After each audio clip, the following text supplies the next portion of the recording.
Hey everyone, Mark here at TapeTally.com for your Week 30 recap.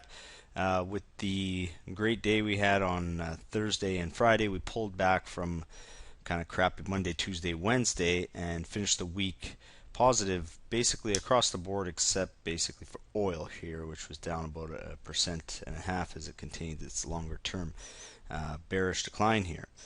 So if we jump right into the analysis, I'm going to do a couple of things this week. First one is I'm going to outline some of the channels that are forming here, not just this really long-term one, and we'll go through the trade that I sort of outlined throughout the week that worked out quite well on the overall markets. So, first of all, take a look at the weekly time frame here on the SPY. As we can see, this is why the main reason why I'm maintaining my neutral stance on the U.S. markets. It's mainly because we're right in the middle of this upward sloping channel. The Qs basically the same thing. IWM, the Russell 2000, it's forming this kind of a large pennant pattern, and it's right in the middle of that one. It's consolidating. Dow Jones Industrial Average, same kind of deal. We're right in the middle of that.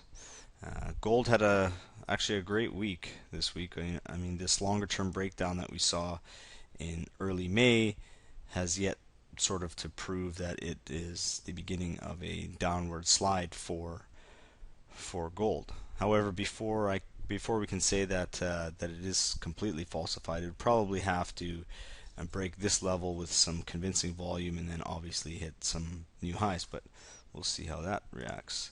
Volatility, once again, on the weekly, you can't really see too much. We've got a good balance because of basically gold this week on the Canadian markets and the rest of the American markets as well. We got a nice balance off of that horizontal resistance, and probably expect once it reaches this line that we may get some resistance or up here, kind of just below 30 on the EWC ETF here. So let's go to the daily chart here.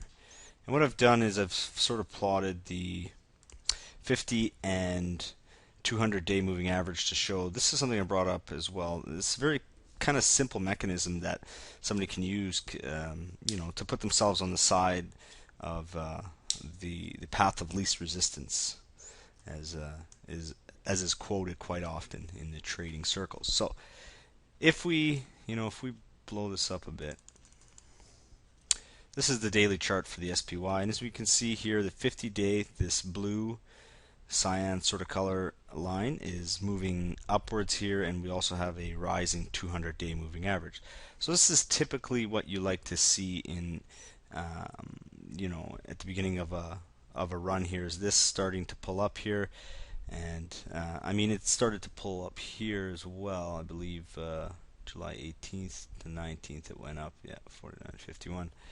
But I mean, you have to keep it all in context. Just because one starts to rise and the other one starts to rise does not give you the the all clear to start throwing all your money into the market. You have to kind of keep everything in context. Watch breakouts, see if they start happening, and then as you progressively become profitable, you can continue to increase your risk levels.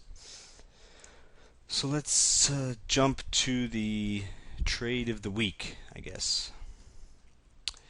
On the 50-minute, I brought this back to the day when I mentioned it here on, I think it was last Tuesday here.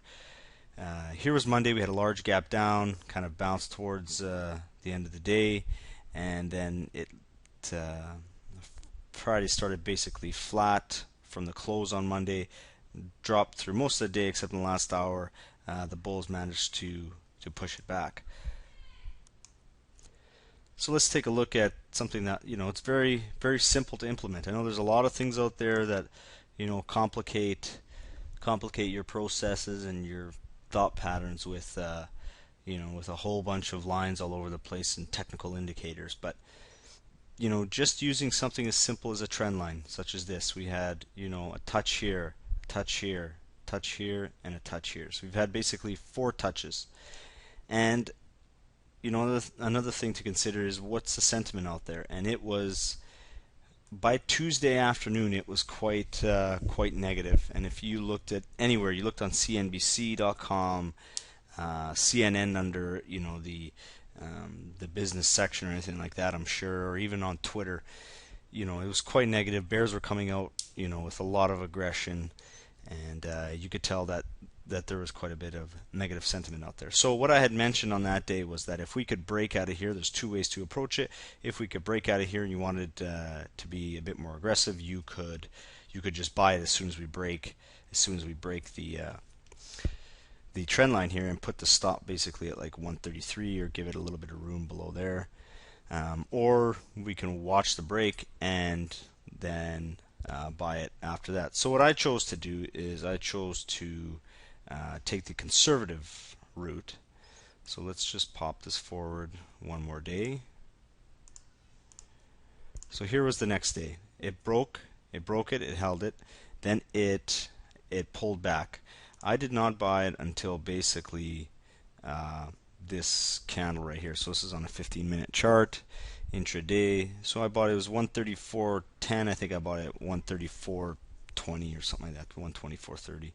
Just basically up here. So by the end of Wednesday, my trade was slightly at a loss, but I was still quite confident because we had made a higher low here, and the probabilities of it bouncing on the open on Thursday were actually quite high.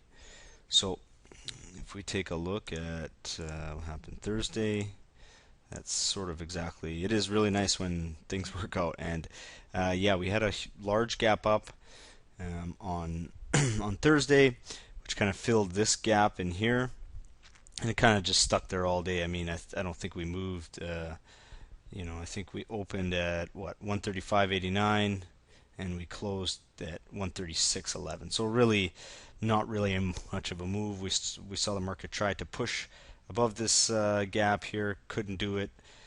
Dropped back down, but the bulls pushed it back up. So then we take a look. Let's push the market to Friday.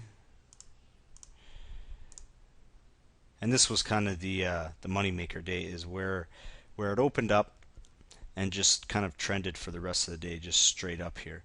And I mean, once it got up to this level, once it pushed through here, I took off the majority of my position. I do hold a little bit of the SPY, and I'm short the VIX as well. But the majority of the meat of the move is basically done for this one, for this swing trade of mine. So that's one that worked out really well, and it's a great example showing you how simple trend line breaks can do quite well. I mean, if we look at risk and reward here, if I think I bought it somewhere, let's say here, and put my stop there, you're basically making 5 to 1.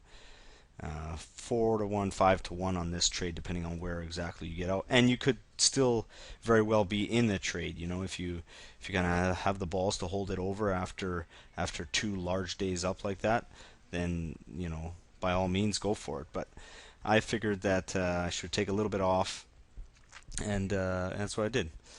So yeah, everybody have a great week and trade well.